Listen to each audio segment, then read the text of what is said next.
നമ്മൾ financial accounting, financial management, costing, cash flow, fund flow, ഇങ്ങനത്തെ എല്ലാ പോർഷനും ഡിസ്കസ് ചെയ്ത് കഴിഞ്ഞു. ഇനി നമുക്ക് ഒന്ന് രണ്ട് ഏരിയയും കൂടെ ഒന്ന് കവർ ചെയ്യാനുണ്ട്. അത് വളരെ ഈസി ആയിട്ടുള്ള പോർഷനാണ്.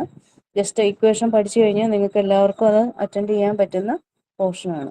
അപ്പം നിങ്ങളുടെ പ്രീവിയസ് ഇയർ ക്വസ്റ്റ്യൻ പേപ്പർ നോക്കുമ്പോൾ കൂടുതൽ തിയറി പോർഷനാണ് കൂടുതൽ ചോദിച്ചിട്ടുള്ളത് എല്ലാ പോർഷനിൽ നിന്നും. അപ്പം നിങ്ങൾ കുറച്ചുകൂടി തിയറിക്ക് ഇമ്പോർട്ടൻസ് കൊടുക്കുക, അതോടൊപ്പം പ്രോബ്ലവും അറിഞ്ഞിരിക്കുക.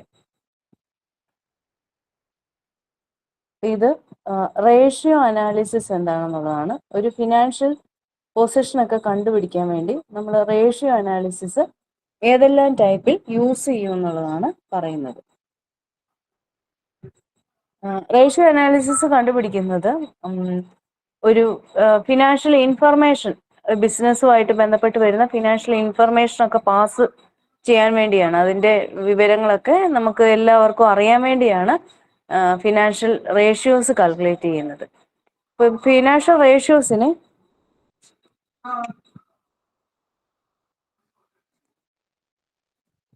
Profit and loss account ratio, balance sheet വഴി നമുക്ക് കണ്ടുപിടിക്കാം. Profit and loss appropriation account വഴി കണ്ടുപിടിക്കാം. ഇതെല്ലാം വഴിയായിട്ട് നമുക്ക് റേഷ്യോ അനാലിസിസ് കണ്ടുപിടിക്കാം. Fund flow statement, cash flow statement, ഇതെല്ലാം വെച്ചിട്ട് കണ്ടുപിടിക്കാം. ഇതിന്റെ പ്രധാനപ്പെട്ട ഒബ്ജക്റ്റീവ്സ് എന്ന് പറഞ്ഞിട്ടുണ്ടെങ്കിൽ ഫിനാൻഷ്യൽ റേഷ്യോ അനാലിസിസ് കണ്ടുപിടിക്കുന്നത് മെഷറിംഗ് ഫിനാൻഷ്യൽ സൗണ്ട്നെസ്, പിന്നെ ഉള്ളത് ജഡ്ജിങ് സോൾവൻസി ഒക്കെ ജഡ്ജ് ചെയ്യാൻ, പിന്നെ നെക്സ്റ്റ് മെഷറിംഗ് പ്രോഫിറ്റബിലിറ്റി ഒക്കെ അളക്കാൻ വേണ്ടി, ഓപ്പറേഷണൽ എഫിഷ്യൻസി കണ്ടുപിടിക്കാൻ വേണ്ടി, ട്രെൻഡ് ഇൻഡിക്കേറ്റ് ചെയ്യാൻ, assessing growth potential and interfirm and intrafirm comparison നടത്താൻ വേണ്ടി,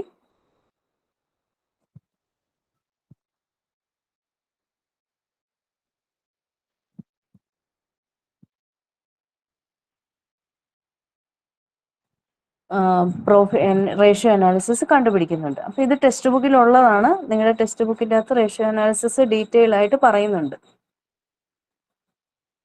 The main objectives of analyzing ratio analysis is to provide a broad classification of ratio. It is the main important area. It is to provide a broad classification of ratio and useful information from financial statements. Useful statements from financial statements, and identify ratio which are appropriate for control of activities, and also identify ratios which are appropriate for the control of activities.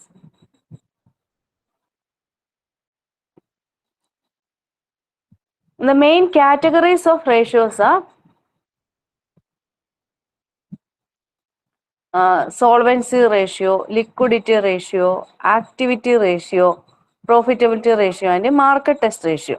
ഓരോ റേഷ്യോസും നിന്ന് നമുക്ക് ഓരോ equation വെച്ചിട്ട് questions ആണ് ചോദിക്കുന്നത്. അപ്പോൾ what is the main importance of ratios means it is a financial position to manage and control the every business organisations.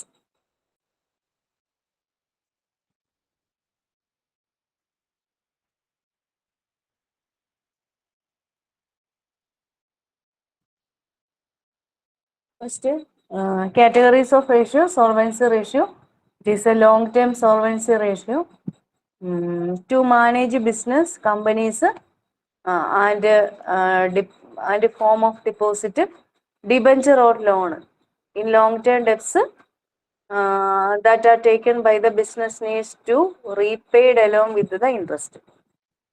In solvency ratio,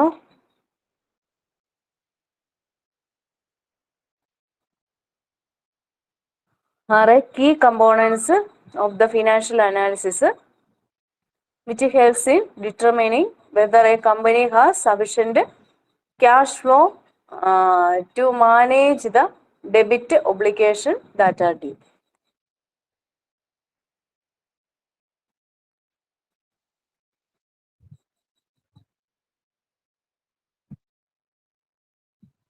The main important solvency ratios are debt equity ratios, And shareholders equity ratio, it is the previous year question paper, 20 marks questions are included in the ratio analysis portions for theory. Debt to equity ratio, shareholders equity ratio, in main solvency ratios are debt to net worth ratio, the capital gearing ratio, and fixed asset to long term funds ratio. Another one, proprietary ratio, next dividend ratio, next dividend cover ratio, interest cover ratio, debt service coverage ratio.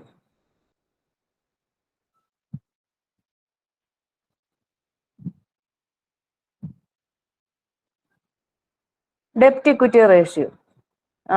There are basically two sources of capital, equity and debt.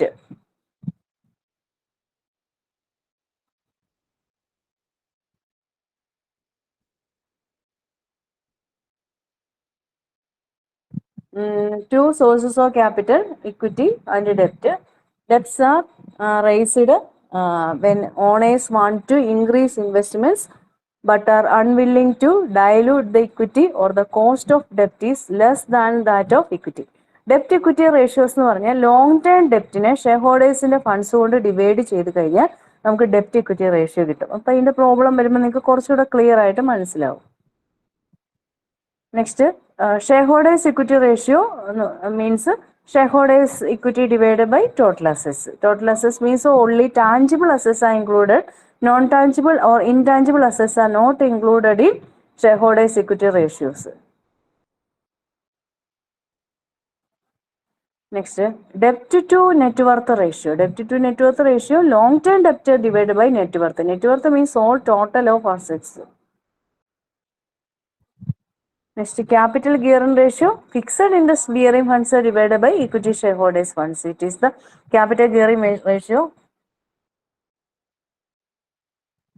The ratio indicates the degree to which the firm is trading on equity, which in turn indicates the volatility of earnings available to shareholders.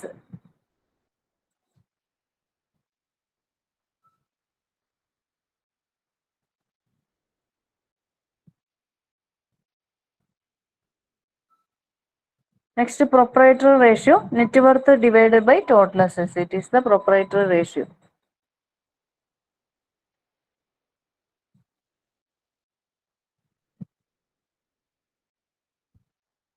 Next, dividend cover ratio, net profit after tax divided by dividend. Net profit after tax divided by dividend. Debt service coverage ratio equation, profit before interest and tax divided by interest plus loan installment.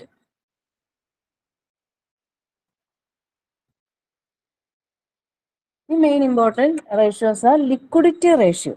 Liquidity ratio means also included in current ratio, quick ratio, absolute liquid ratio,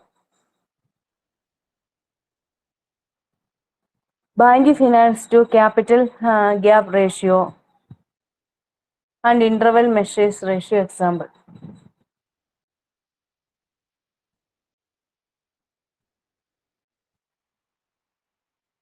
In main, first current ratio. Current ratio means the ratio measure the solvency of the company in short run.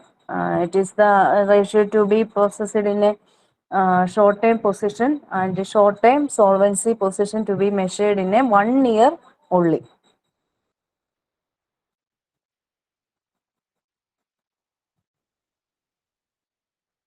In current assets, loans and advances divided by current liability. Current assets divided by current liability is the current ratio.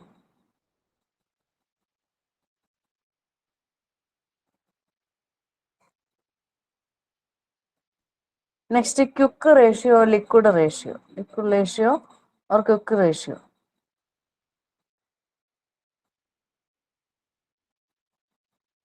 Current assets minus inventory divided by current liabilities minus bank overdraft. Current assets minus inventories divided by quick ratio is the ratio for quick assets and quick liabilities.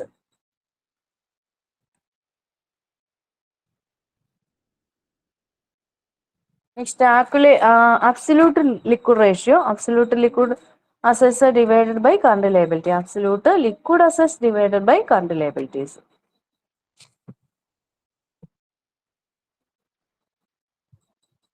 Next, bank finance to working capital ratio. It include short-term bank borrowings divided by working capital.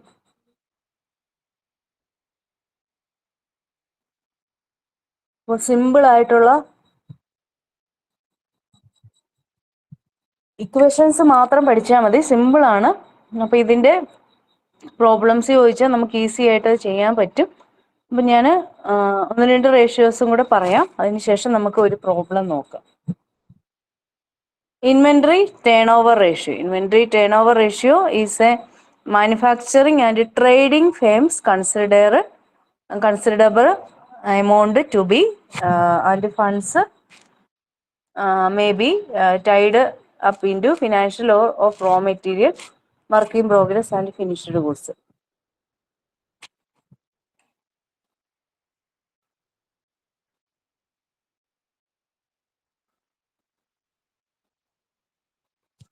Inventory turnover ratio is equal to cost of goods sold divided by average inventory or sales divided by average inventory. Inventory turnover ratio, cost of goods sold divided by average inventory divided by or sales divided by average inventory.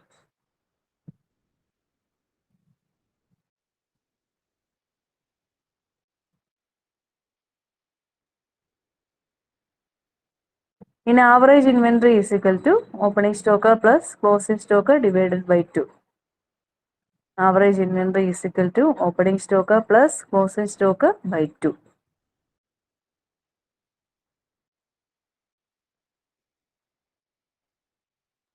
In debtors turnover ratio is equal to credit sales divided by average debtors. In debtors turnover ratio is equal to credit sales divided by average debtors.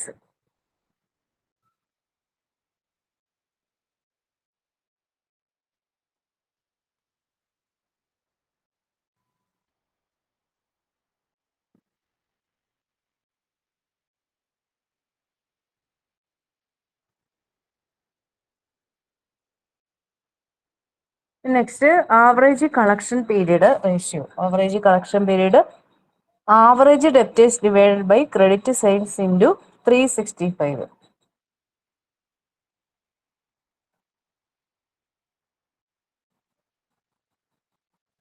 Next, creditors turnover ratio. Business concerns may not purchase is all on cash basis. Sometimes this may be credit purchase ratio or credit turnover ratio to be created. This ratio calculated credit purchase divided by average creditors. Average creditors means total creditors plus average creditors.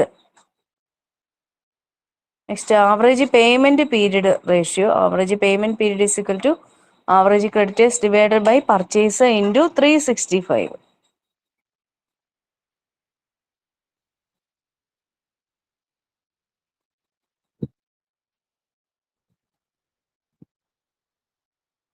Next, average payment period, average creditors divided by purchase into 365. Next, asset turnover ratio. Sales divided by fixed asset. Fixed asset turnover ratio. Asset turnover ratio is equal to fixed asset turnover ratio. Sales divided by fixed asset. Next, total assets turnover ratio. Sales divided by total assets. Working capital turnover ratio. Sales divided by capital employed. Next, sales to capital employed ratio.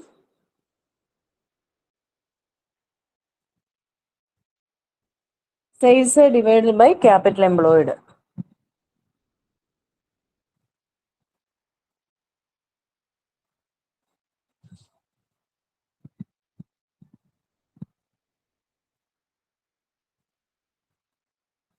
Next, profitability ratio. Profitability ratio, return on capital employed, earning per share, cash earning per share, gross profit margin, net profit margin, cash profit ratio, etc.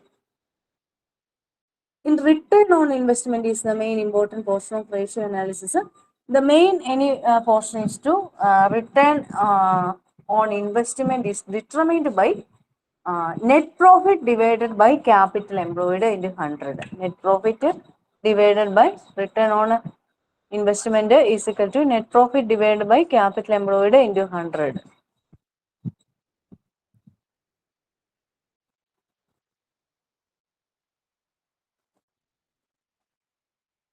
Next, earning per share. Earning per share is equal to net profit after taxes and preference dividend divided by number of equity shares. അപ്പോൾ equations എല്ലാം നിങ്ങൾ text ബുക്കിൽ ഉള്ളതാണ്. അപ്പോൾ അത് ശരിക്കും കാണാതെ പഠിക്കുക. Next, gross profit margin. Gross profit divided by sales into 100. Net profit margin. Net profit before interest and taxes divided by sales into 100. Cash profit ratio. Cash profit divided by sales into 100.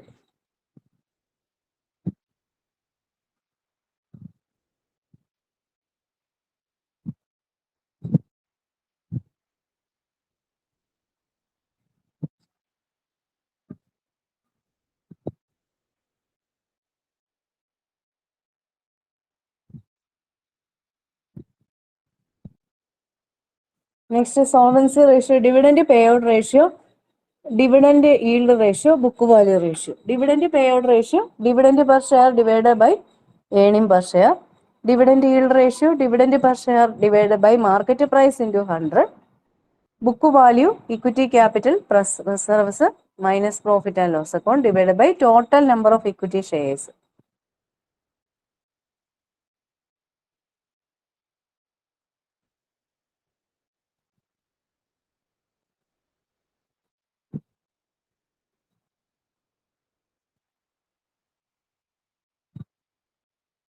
അപ്പോൾ നമുക്ക് ഒരു easy ആയിട്ടുള്ള ഒരു question ആണ്. 20 മാർക്സിനൊക്കെ ചോദിക്കാൻ may be chance ഉള്ള ഒരു question ആണ്. അപ്പം നമുക്ക് ആ ക്വസ്റ്റൻ ഒന്ന് നോക്കിയിട്ട് അതിൻ്റെ ഒരു പ്രോബ്ലം ഇക്വേഷൻ മാത്രം ഇട്ടാൽ മതി. ഒരുപാടൊന്നും പ്രോബ്ലം ചെയ്യാനില്ല.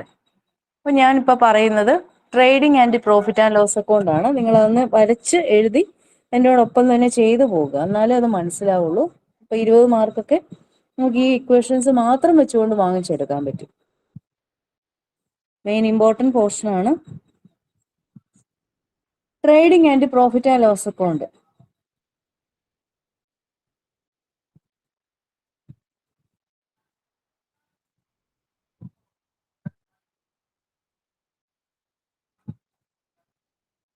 Trading and profit and loss അക്കൗണ്ടിൻ്റെ അകത്ത് ഫസ്റ്റ് പർട്ടിക്കുലർ കോളം കൊടുക്കുക, എമൗണ്ട് കോളം ഒന്ന് കൊടുക്കുക, വീണ്ടും പർട്ടിക്കുലർ എമൗണ്ട് കോളം ഒന്ന് കൊടുക്കുക.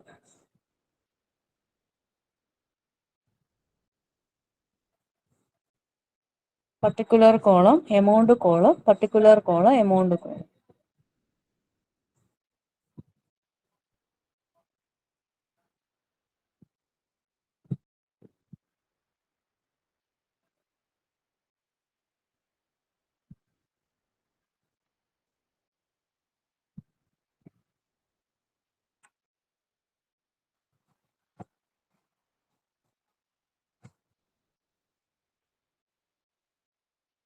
പർട്ടിക്കുലർ കോളത്തിൽ to opening stock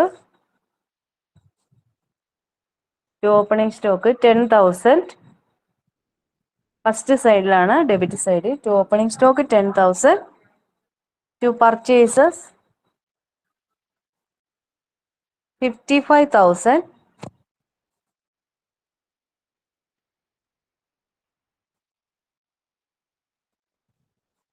by sales credit സൈഡിൽ പോവുക. By sales 1 lakh 1,00,000. By closing stock 15,000.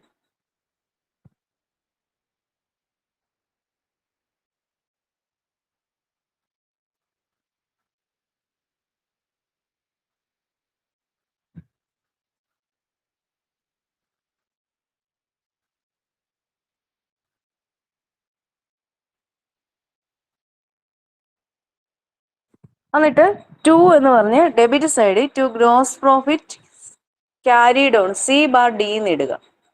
To gross profit എന്ന് എഴുതുക. അവിടെ 50,000 എഴുതുക. 50,000 50,000. എന്നിട്ട് നമുക്ക് രണ്ട് സൈഡ് ഈക്വലി ചെയ്തിടണം. രണ്ട് സൈഡ് ഈക്വലി ചെയ്തിടുക. 1,15,000 1,15,000 എന്ന് ഈക്വലി ചെയ്തിടുക.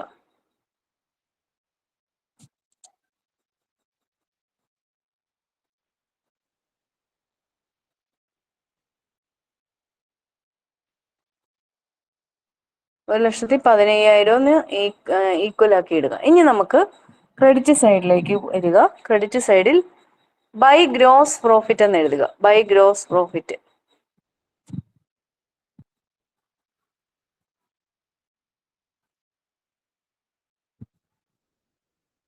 ബൈ ഗ്രോസ് പ്രോഫിറ്റ് എന്ന് വരിക.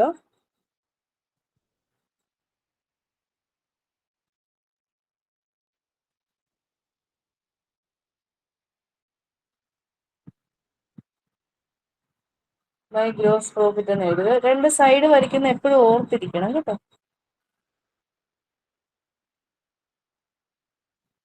പർട്ടിക്കുലർ കോളം, എമൗണ്ട് കോളം, വീണ്ടും പർട്ടിക്കുലർ കോളം, എമൗണ്ട് കോളം. അപ്പം ബൈ ഗ്രോസ് പ്രോഫിറ്റ് എന്ന് എഴുതുന്ന നിങ്ങൾക്കറിയാലോ. ഇപ്പൊ ബൈ എന്ന് പറയുന്ന ഈ സൈഡാണ്, ഇത് 2 ആണ്. ബൈ ഗ്രോസ് പ്രോഫിറ്റ് എന്ന് എഴുതുക. 50,000 ഇവിടെ എഴുതണം. ബൈ ഗ്രോസ് പ്രോഫിറ്റ് എന്ന് എഴുതിയിട്ട് 50,000. ഇത് എമൗണ്ട് ആണ്. എ എന്ന് എഴുതിയിരിക്കുന്ന എമൗണ്ട് ആണ്. 50,000 എഴുതുക. To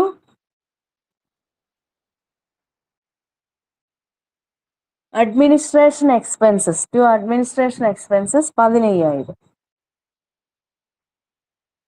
to administration expenses 15,000. To interest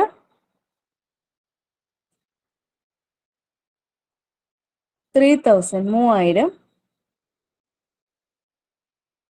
to selling expenses 12,000 12,000.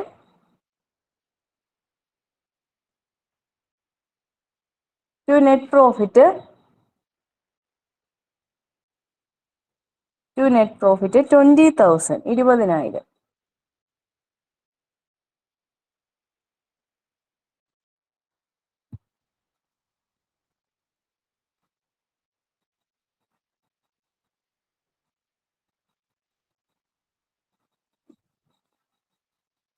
എന്നിട്ട് 50,000 എന്ന് രണ്ട് സൈഡും എഴുതുക.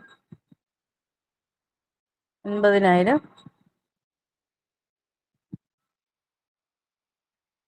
50,000 രണ്ട് സൈഡിലും എഴുതുക.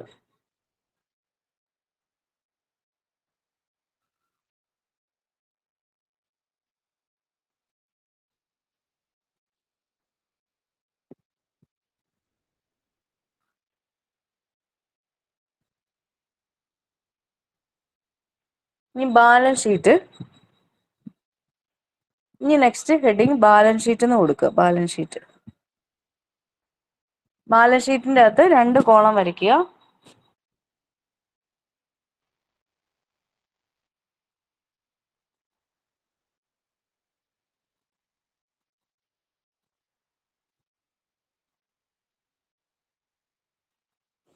Liabilities, amount,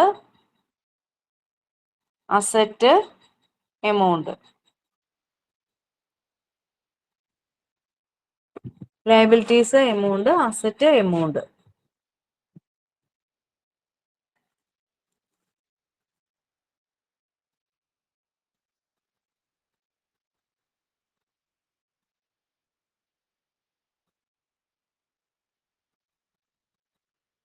liabilities, amount. Liability സൈഡിൽ capital 1,00,000. Capital 1,00,000. Profit and loss account 20,000.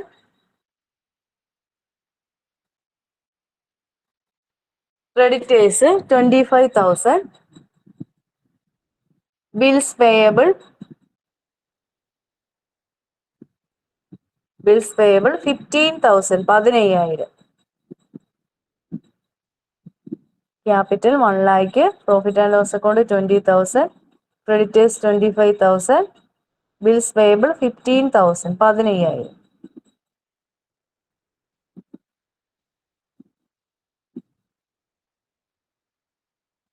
Next asset സൈഡിൽ land and building 50,000, land and building 50,000, plant and machinery 30,000, stock 15,000, debtors 15,000,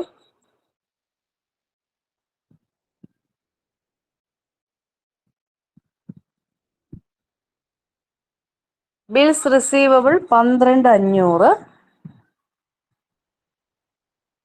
cash at bank 17,500, furniture 20,000, furniture 20,000. Total ചെയ്തിടുക 1,60,000.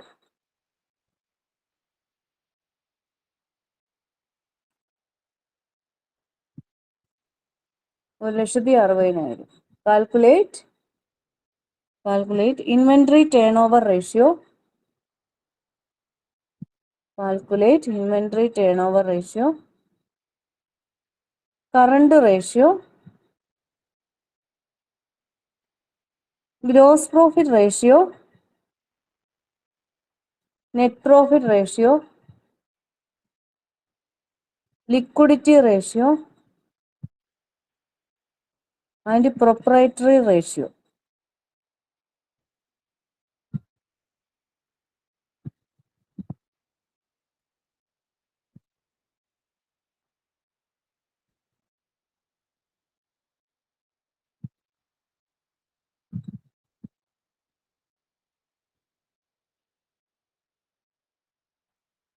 Inventory turnover ratio is equal to equation എഴുതിക്കോ. Cost of goods sold divided by average stock.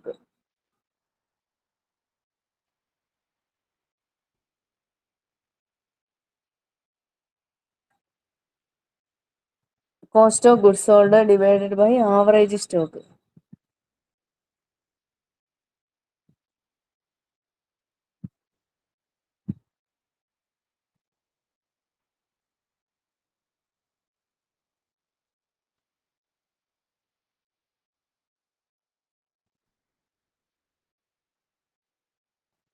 Opening stock 10,000. അപ്പോൾ അതിൻ്റെ answer ആണ് പറയുന്നത്.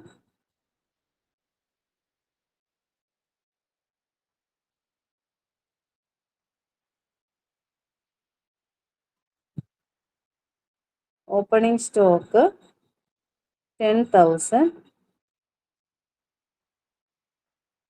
Add purchases 55,000.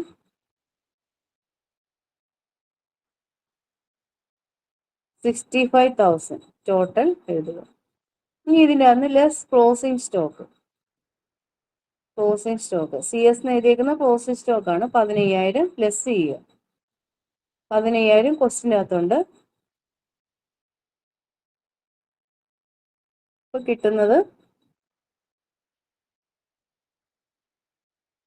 50,000.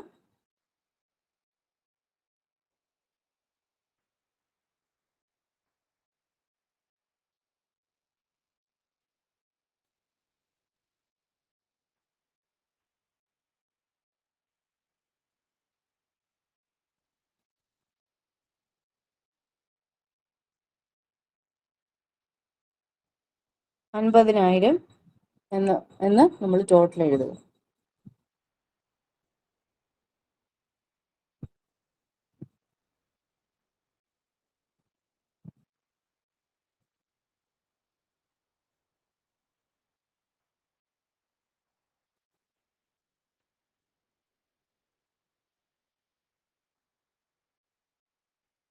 ഇനി നമുക്ക് കണ്ടുപിടിക്കേണ്ടത്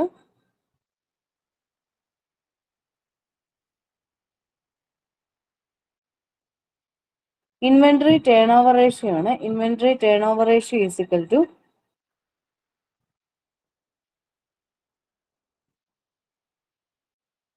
inventory turn over ratio is equal to equation എഴുതുക, cost of goods sold divide by average stock. അപ്പോൾ കോസ്റ്റ് ഓഫ് ഗുഡ്സ് സോൾഡ് നമുക്കറിയാം,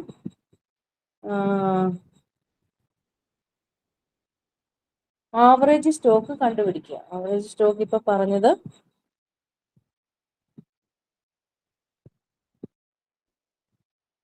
average stock is equal to opening stock plus closing stock divide by 2. Opening stock plus closing stock divided by 2. ഇതാണ് average stock.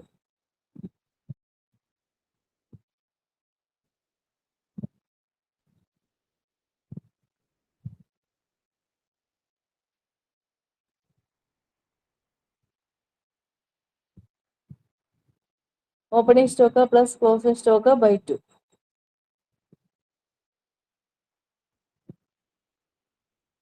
Opening stock 10,000 plus 15,000 15,000 by 2. 10,000 plus 15,000 by 2 അതാണ് 12,500 എന്ന് കിട്ടും. നമുക്ക് direct apply ചെയ്താൽ മതി.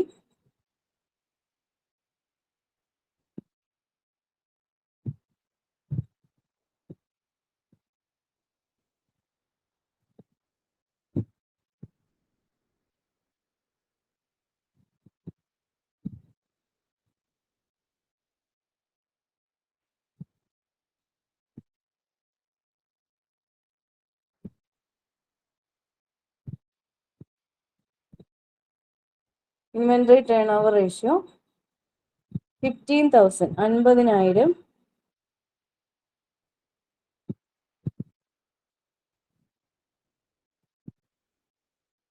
Average stock 12,500. 4 times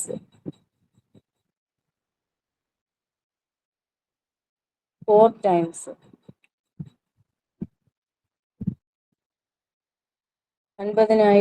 by 12,500 4 times.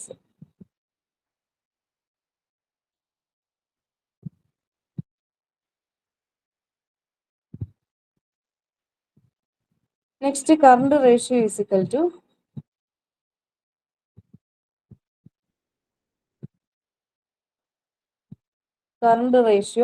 equal to current assets divided by current liabilities. Current ratio current assets divided by current liabilities.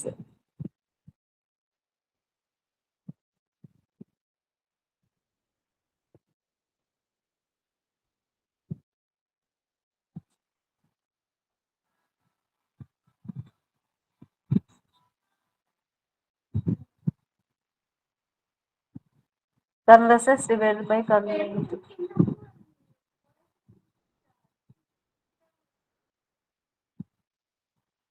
Current assets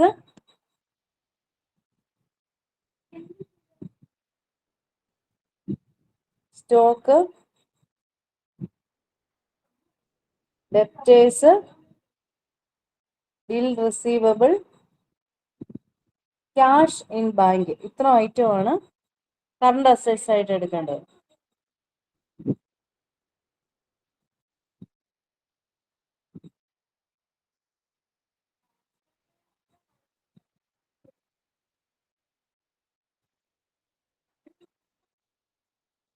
stock, debtors, bill receivable, cash in bank.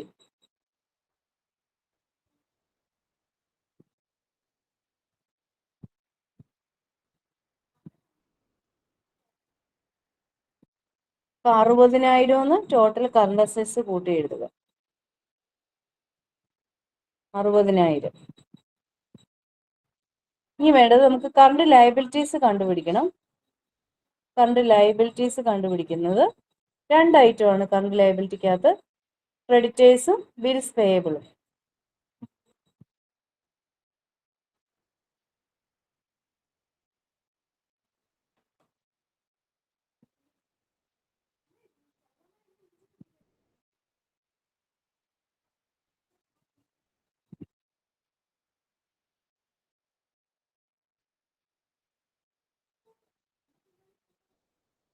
Current liable creditors bills payable.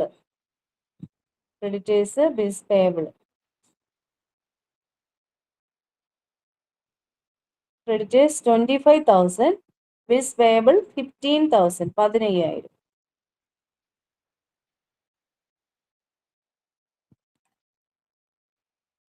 Creditors 25,000, bills payable 15,000.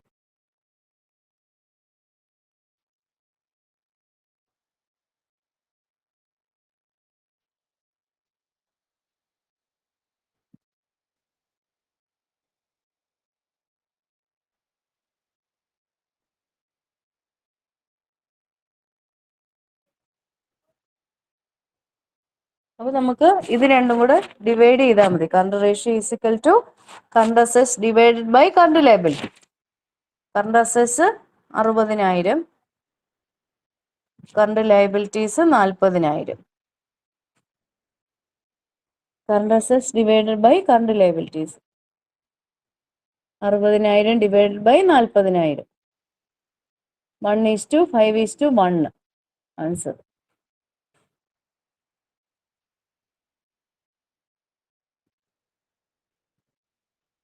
Next, gross profit ratio is equal to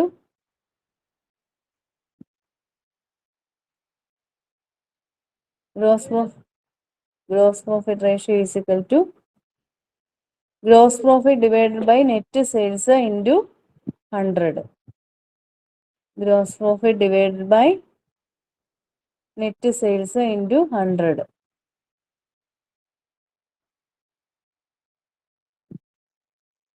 gross profit ratio, gross profit divided by net sales into 100. Gross profit 15,000, 50,000 നമുക്ക് അവിടെ direct തന്നിട്ടുണ്ട്.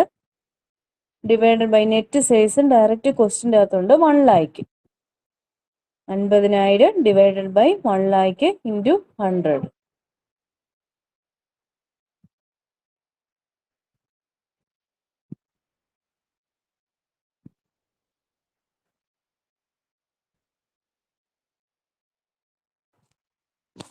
Next, net profit ratio is equal to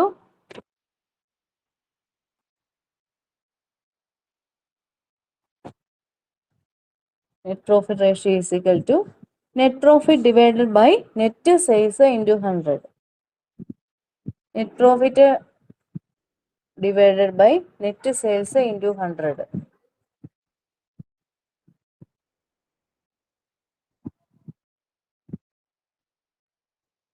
ഇരുപതിനായിരം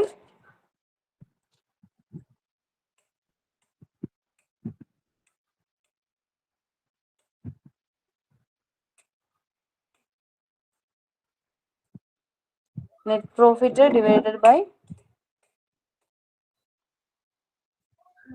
net profit divided by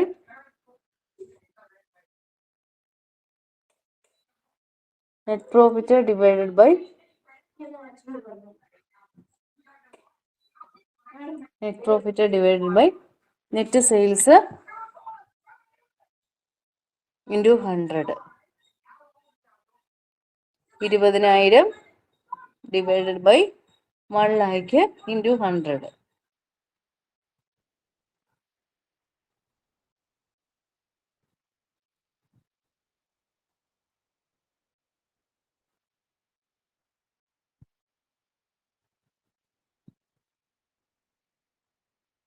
Next, operating profit is equal to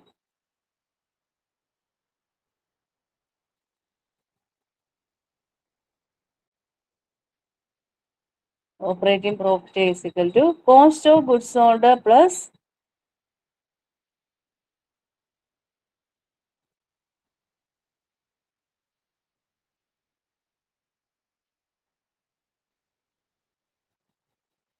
cost of goods sold plus operating expenses divided by net sales into 100. Cost of goods sold plus operating expenses divided by net sales into 100. Cost of goods sold നമുക്കറിയാം 50,000 നേരത്തെ കണ്ടുപിടിച്ചതാണ്. Cost of goods sold 50,000. ഇനി operating expense കണ്ടുപിടിക്കണം. അത് എഴുതിക്കോ.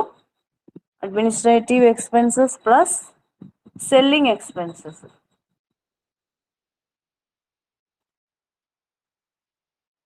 Administrative expenses 15,000 15,000. Selling expenses 12,000 12,000. 15,000 plus 12,000 12,000. 15,000 plus 12,000.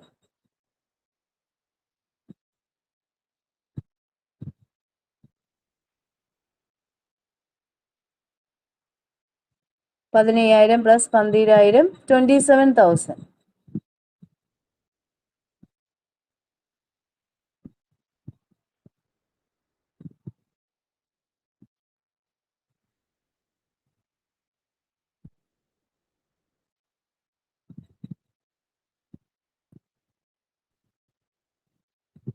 Operating ratio is equal to 15,000. 50,000 plus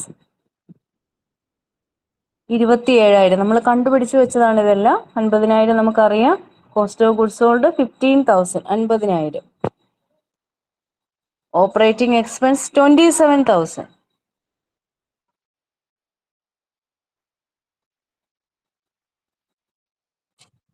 $50,000 plus 27,000 divided by 1,00,000.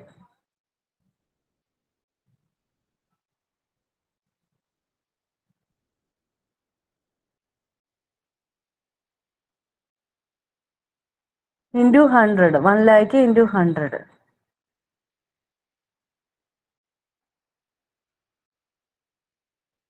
Is equal to 77%.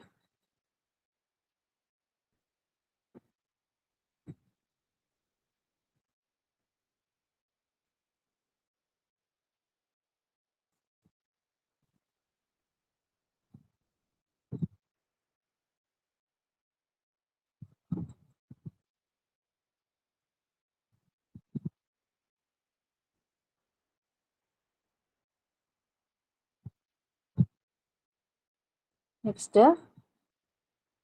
liquidity ratio is equal to liquid assets divided by current liabilities.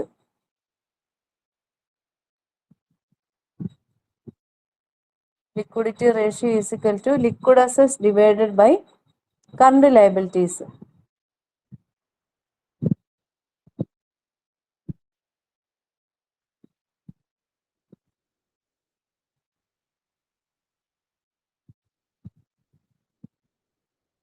Liquid assets is equal to most liquid assets are cash in bank 17,500. Cash in bank 17,500. Bills receivable 12,500. Debtors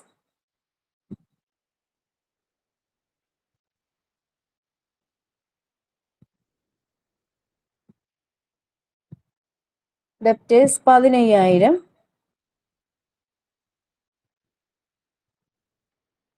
Cash in bank 17,500. Bills receivable 12,500. Debtors 15,000. Total 45,000.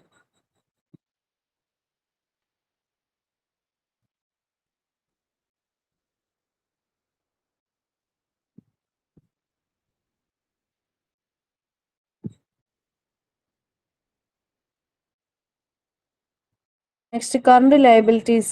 Current liabilities അവിടെ എഴുതുക താഴോട്ട്. Creditors 25,000. നമ്മൾ നേരത്തെ ചെയ്ത് വെച്ചതാണ്. Creditors 25,000. Bills payable 15,000.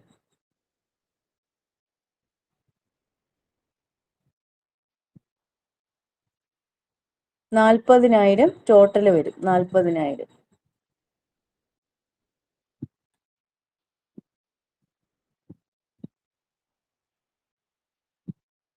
liquidity ratio is equal to current liquid assets divided by current liabilities.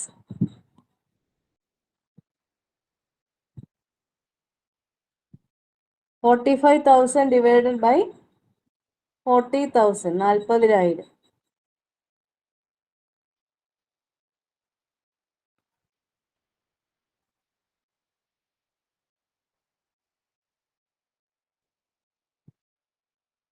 45,000 divided by 40,000. 1:1.125:1. ഇങ്ങനെയാണ് answer വരുന്നത്.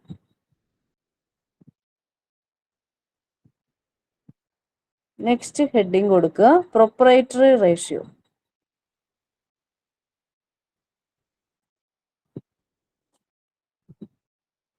Proprietary ratio is equal to shareholders' funds divided by total assets.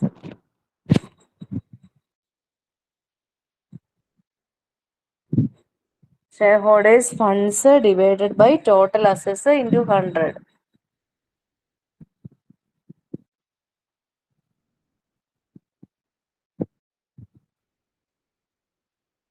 Shareholders' funds divided by total assets into 100. Capital 1 lakh.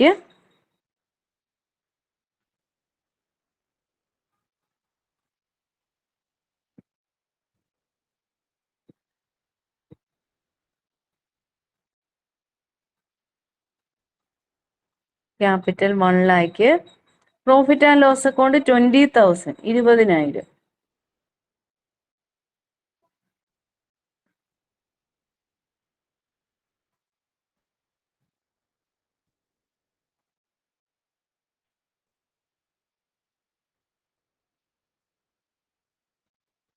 Capital 1 lakh. Profit and loss account 20,000. 1,20,000.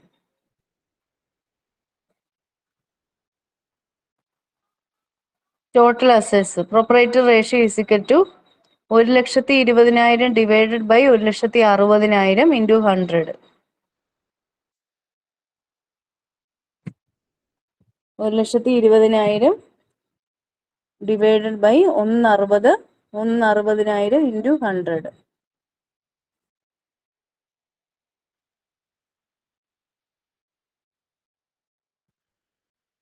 Is equal to 75%.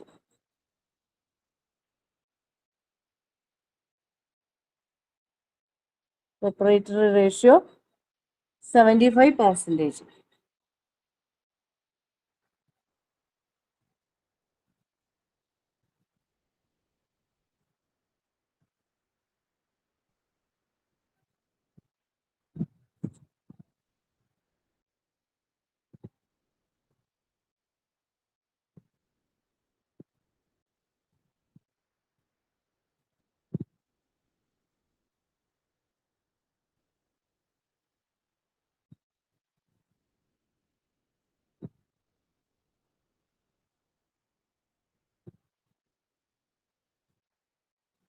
Next, ഒരു question എഴുതിയെടുക്കുക. Balance sheet as on 31st December. Balance sheet as on 31st December. Liabilities amount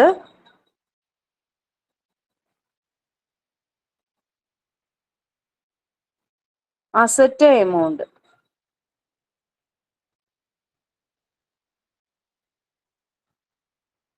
Liabilities equity share capital bracketil ₹10 shares.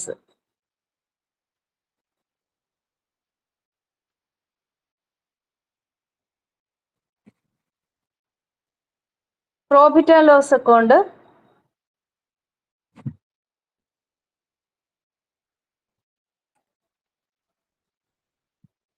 3,68,000. 3,68,000.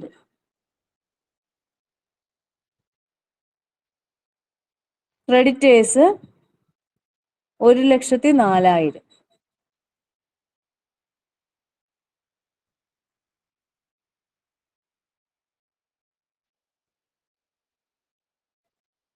Bills payable 2 lakh.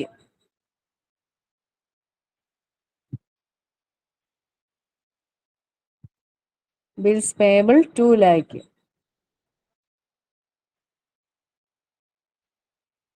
Next asset സൈഡിൽ plant and machinery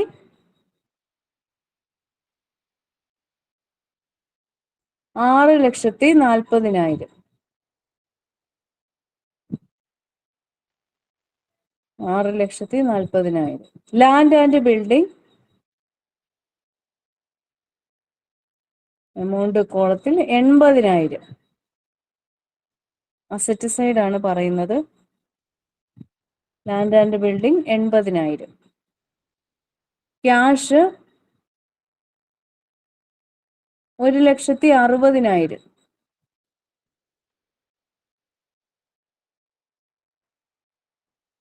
debtors 3,20,000.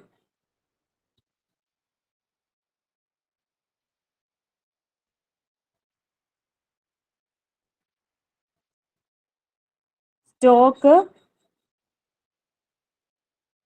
1,20,000.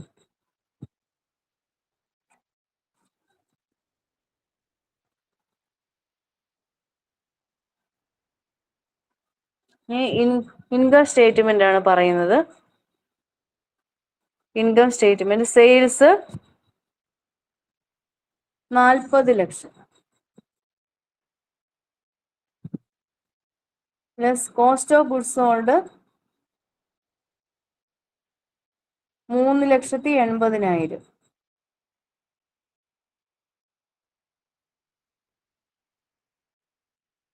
9,20,000 ആണ് എടുക്കേണ്ടത്.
$3,20,000 ആണ് നമ്മൾ എടുക്കേണ്ടത്.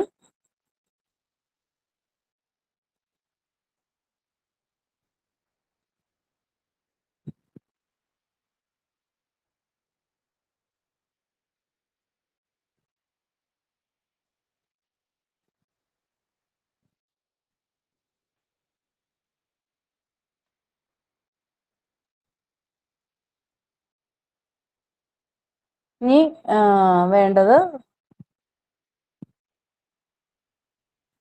Sales 40 ലക്ഷം.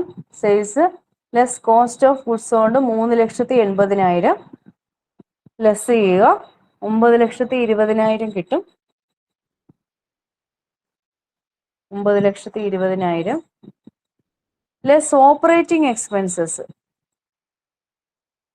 Less operating expenses 6,80,000. എല്ലാം ക്വസ്റ്റിൻ്റെ അത് direct തന്നിട്ടുണ്ട്. Less operating expenses 6,80,000. ഇപ്പൊ കിട്ടുന്നതാണ് നെറ്റ് പ്രോഫിറ്റ് 2,40,000 ആണ് net profit.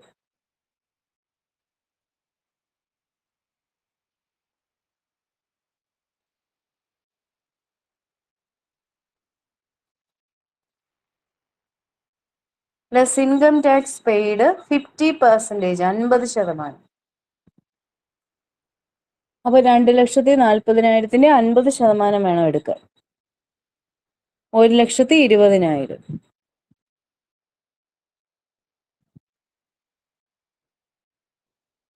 Net profit after tax 1,20,000.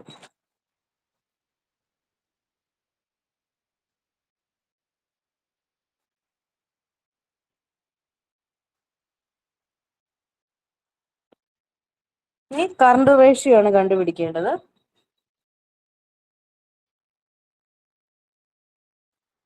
Current ratio current assets divided by current liabilities.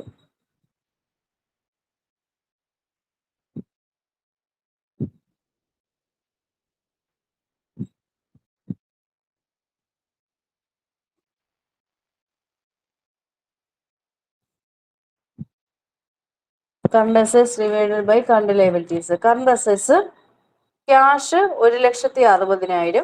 നേരെ എഴുതണം. ക്യാഷ്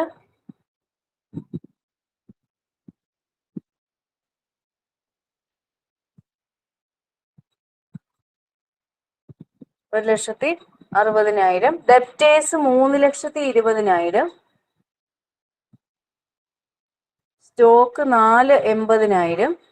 4,80,000. പ്രീപെയ്ഡ് 12,000, 12,000.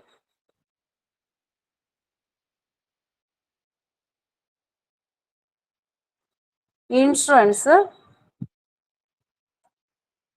അത്ര മതി, അത്ര ഐറ്റം മതി. പിന്നെ ലയബിലിറ്റീസ് എടുക്കാണ്ട് ലയബിലിറ്റീസ് നോക്കുക. ക്രെഡിറ്റേഴ്സ് 1,04,000.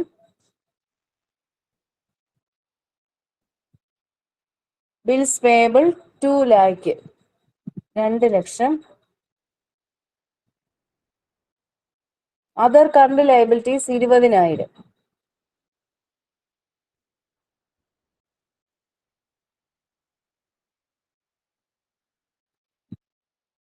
$3,24,000 കിട്ടണം.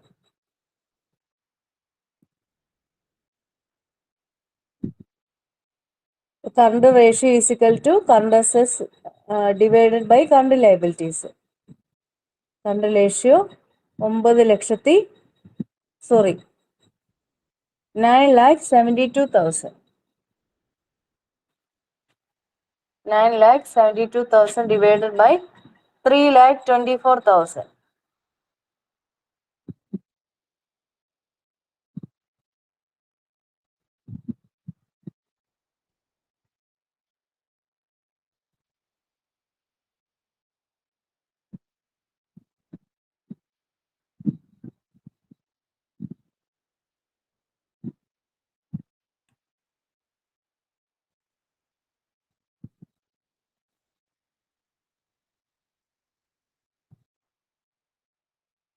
Next, quick ratio is equal to liquid assets divided by current liabilities.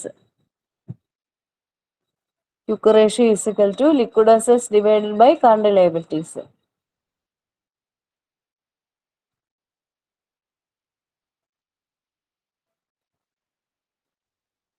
Liquid assets is equal to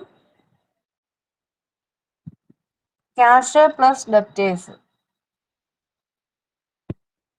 1,60,000 plus debtors 3,20,000.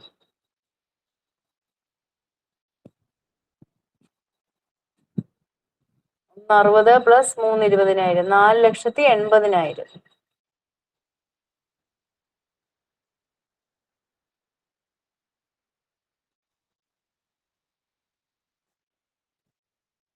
Liquid ratio is equal to 4,80,000 divided by 3,24,000.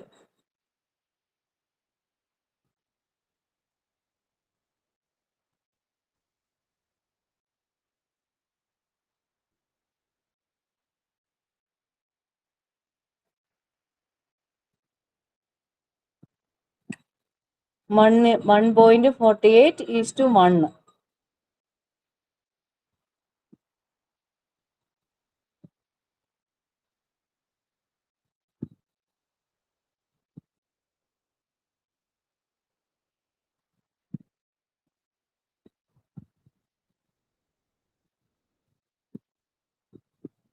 Next stock turn over ratio.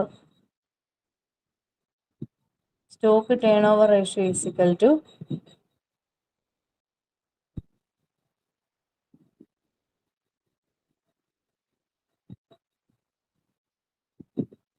Cost of goods sold divided by average stock. Cost of goods sold divided by average stock.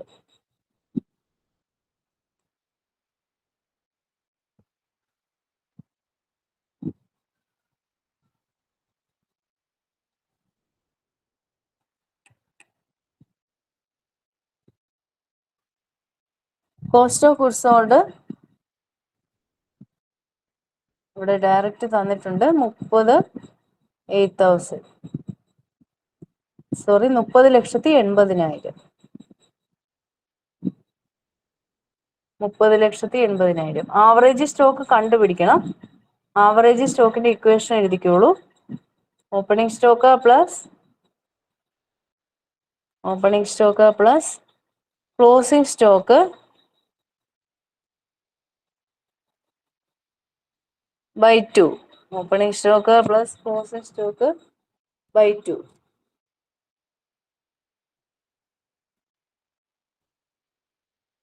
Opening stock 40,000.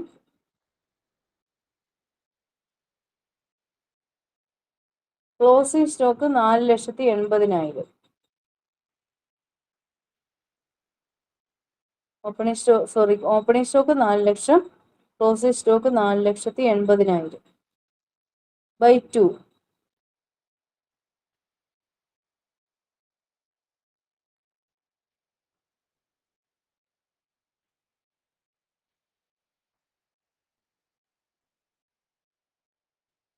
അപ്പോൾ 4,40,000.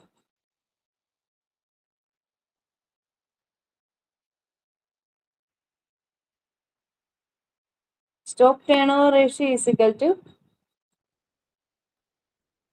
3,80,000 divided by 4,40,000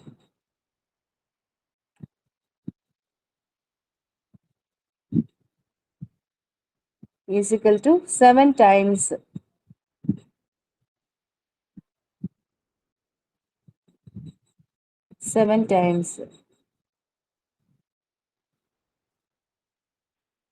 operating ratio next കണ്ടുപിടിക്കേണ്ട operating ratio ആണ്. Operating ratio is equal to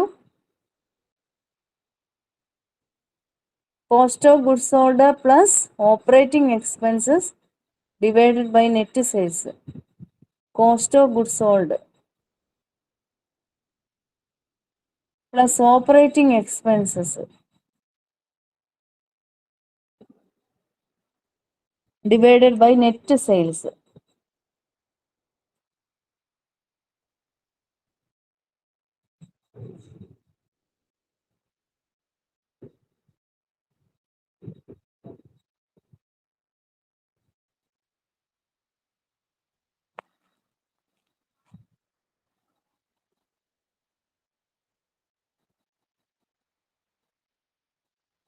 cost of goods sold 30,80,000 plus 6,80,000 by 40 lakh.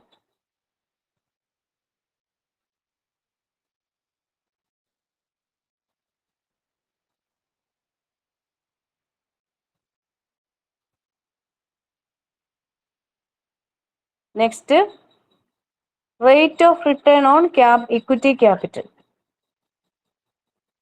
Rate of return on equity capital. Net profit after tax divided by equity share capital into 100.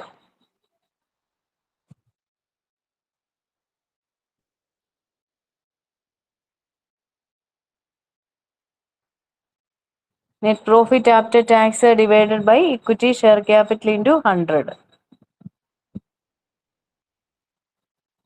1,20,000 divided by 10 lakh.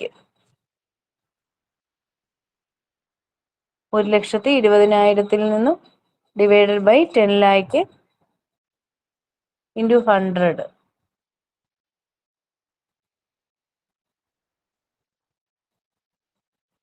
Equal to 12%. ഇതിൻ്റെ എല്ലാം equation പഠിച്ചു കഴിഞ്ഞാൽ സുഖമായിട്ട് നിങ്ങൾക്ക് problem ചെയ്യാൻ പറ്റും.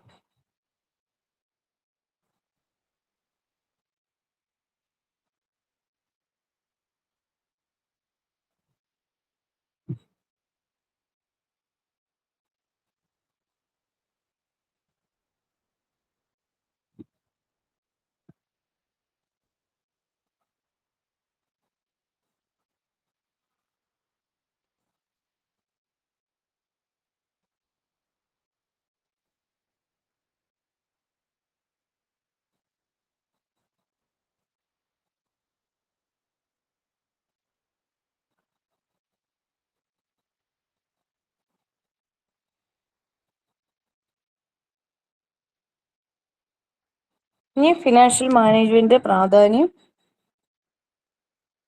ഏതൊക്കെയാണെന്ന് നോക്കാം. Financial management it is the reason for optimal utilisation of resources ആണ്. Financial management the main benefits is that optimal utilization of resources and determination of business success. In financial management also helps in determination of business success and focal points of decision making. Another point is measurement of performance. The decision financial management is also ensure measurement of performance and the basis of planning, coordination and control, and it is an advisory role and information generator for various shareholders and business owners. The three main decisions of financial management decision: investment decision, financing decision, and liquidity decision.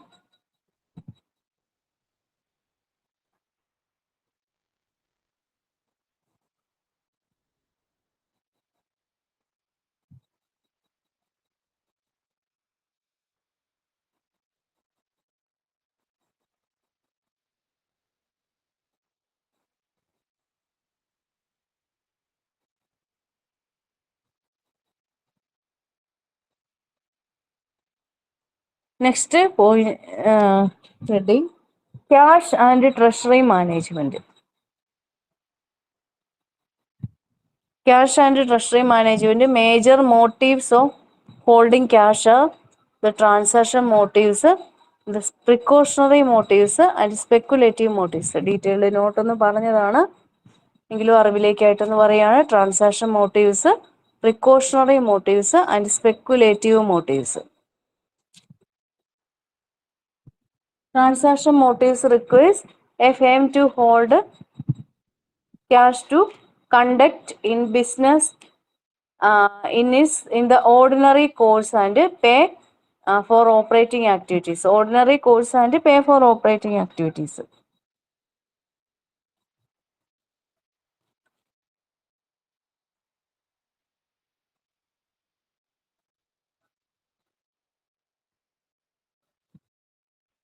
Next, precautionary motives are is the need to hold cash to meet uncertainties and emergencies.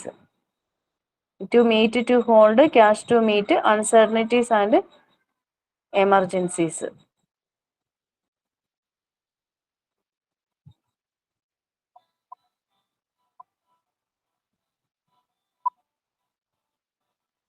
Next is speculative motives.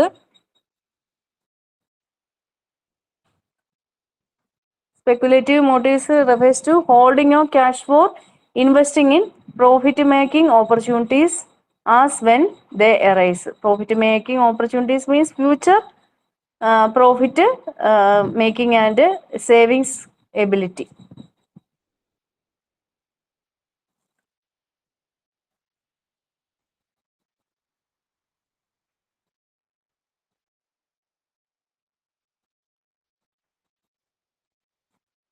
Next main portion is cash forecasting and budgeting. In cash period allowed to debtors to and the credit paid allowed by the creditors. നമുക്കറിയാം cash period നമുക്ക് allow ചെയ്യുന്നത് debtors ആണ്, credit പീരീഡിൽ allow ചെയ്യുന്നത് creditors ആണ്. Dividend, tax ഇതെല്ലാം കണ്ടുപിടിക്കാനാണ് cash ഫോർകാസ്റ്റിങ്ങും ബഡ്ജറ്റിങ്ങും നടത്തുന്നത്.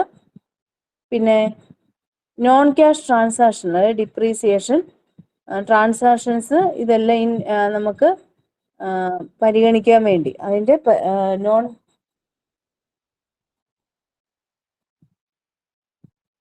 Non cash based transactions include ചെയ്യാൻ വേണ്ടിയാണ് ക്യാഷ് ബഡ്ജറ്റിംഗ് തയ്യാറാക്കുന്നത്. പിന്നെ minimum cash balance help include ചെയ്യാനും plans to deal with cash surplus ഇതിനെയെല്ലാം നമുക്ക് കണ്ടുപിടിക്കാനും സഹായിക്കുന്നു. ഡെപ്റ്റ് പേയ്മെന്റ് നടത്താൻ ഹെൽപ്പ് ചെയ്യുന്നു.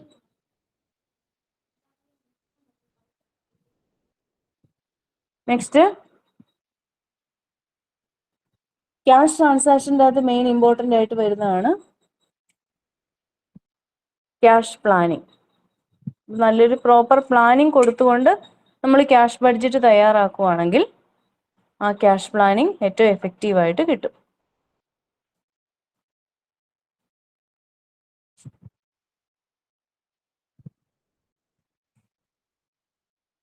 പിന്നെ cash source of funds, application of funds നമ്മളൊന്നും പറഞ്ഞതാണ്. അതിൻ്റെ അകത്ത് 1-2 പോയിന്റും കൂടെ ഓർത്തിരിക്കുക. ഡിബഞ്ചർ ഫണ്ട്സ് വരുന്നുണ്ട്, long term funds from operations വരുന്നുണ്ട്, ഇൻകം ഫ്രം ഇൻവെസ്റ്റ്മെന്റ് വരുന്നുണ്ട്, സെയിൽ ഓഫ് ഫിക്സഡ് അസറ്റ്സ്. ഇത്ര ഐറ്റംസ് ആണ് സോഴ്സ് ഓഫ് ഫണ്ട്സിൻ്റെ അകത്ത് വരുന്നത്. ഇതെല്ലാം തിയറി പോർഷൻ ആയിട്ടാണ് കൂടുതൽ ചോദിച്ചു കാണുന്നത്. അപ്പം നിങ്ങൾ തിയറി ആയിട്ട് പഠിക്കാൻ ശ്രമിക്കുക.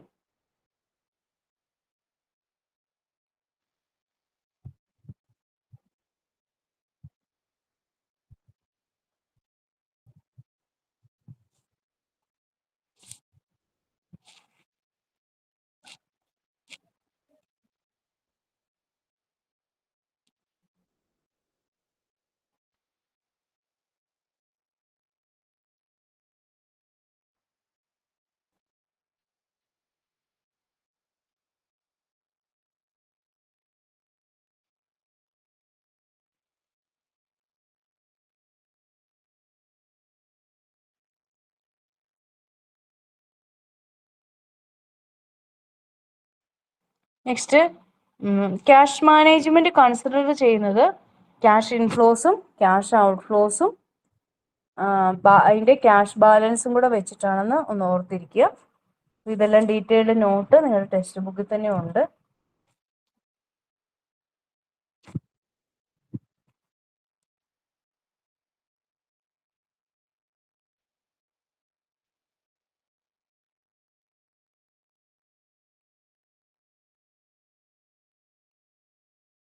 ഇതെല്ലാമാണ് ഇമ്പോർട്ടൻ്റ് ആയിട്ട് വരുന്ന ടോപ്പിക്സ്. ലെഡ്ജർ ബാലൻസ് കണ്ടുപിടിക്കുക, ലെഡ്ജർ എന്താണെന്ന് ചോദിക്കാം.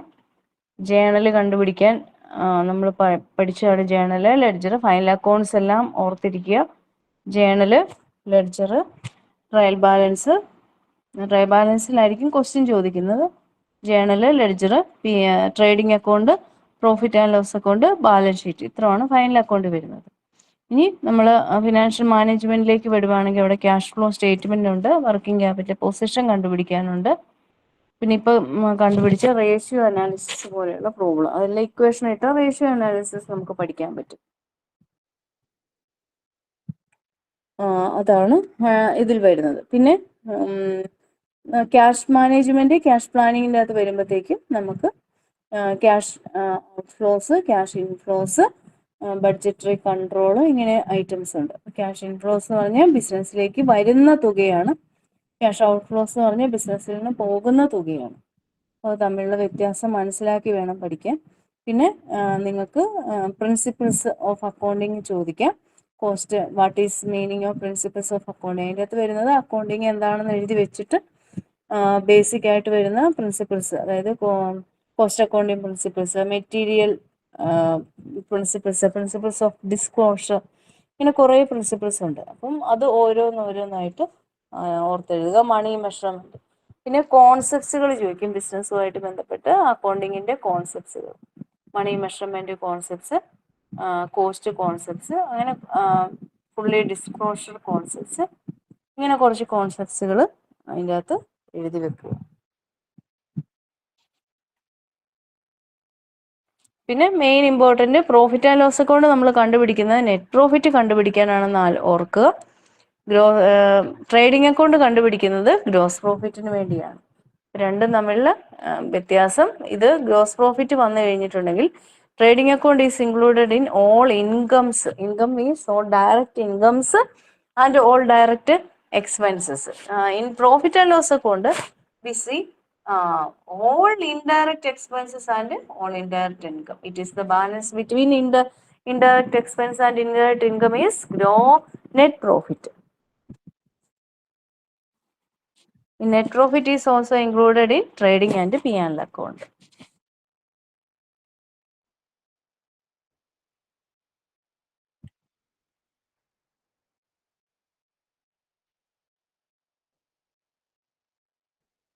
Next, നമ്മൾ രണ്ട് വേർഡ് പറഞ്ഞായിരുന്നു, purchase return, sales return. Purchase return വരുന്നത് റിട്ടേൺ ഔട്ട്വേർഡ് എന്ന് പറഞ്ഞ വേർഡിലാണ്. സെയിൽസ് റിട്ടേൺ വരുന്നത് റിട്ടേൺ ഇൻവേർഡ് ആണെന്ന് ഓർത്തിരിക്കുക. പിന്നെ capital, sales, purchase, inventory. Inventory എന്ന് പറഞ്ഞാൽ സ്റ്റോക്കാണ്. ബാലൻസ് ഷീറ്റിനകത്ത് രണ്ട് ഐറ്റം ഉണ്ടെന്ന് ഓർക്കുക, ലയബിലിറ്റി സൈഡും അസറ്റ് സൈഡും. അപ്പം പ്രോഫിറ്റ് ആൻഡ് ലോസ് അക്കൗണ്ട് രണ്ട് അക്കൗണ്ടാണ്. പ്രോഫിറ്റ് ആൻഡ് ലോസ് അക്കൗണ്ട് എന്ന് പറഞ്ഞിട്ടുണ്ടെങ്കിൽ അതിൻ്റെ അകത്ത് ഡെബിറ്റും ക്രെഡിറ്റും വരുന്നുണ്ട്. അതുപോലെ തന്നെ ട്രേഡിംഗ് അക്കൗണ്ടിൻ്റെ അകത്ത് ഡെബിറ്റും ക്രെഡിറ്റും വരുന്നുണ്ട്. ബാലൻസ് ഷീറ്റ് ഈക്വൽ ആയില്ലെങ്കിൽ നമ്മുടെ ഫിനാൻഷ്യൽ പൊസിഷൻ കറക്റ്റ് അല്ല എന്നുള്ള ഒരു നിഗമനത്തിൽ എത്തേണ്ടതായിട്ട് വരും. അതുകൊണ്ട് ബാലൻസ് ഷീറ്റ് കറക്റ്റായി മെയിൻറ്റെയിൻ ചെയ്യുക എന്നുള്ളതാണ് ഏറ്റവും പ്രധാനപ്പെട്ട കമ്പനീസിൻ്റെ പ്രധാനപ്പെട്ട ടാർഗറ്റ്. അപ്പം നമ്മളും ബാലൻസ് ഷീറ്റ് കറക്റ്റാക്കി കൊണ്ടുപോകാൻ ശ്രദ്ധിക്കണം.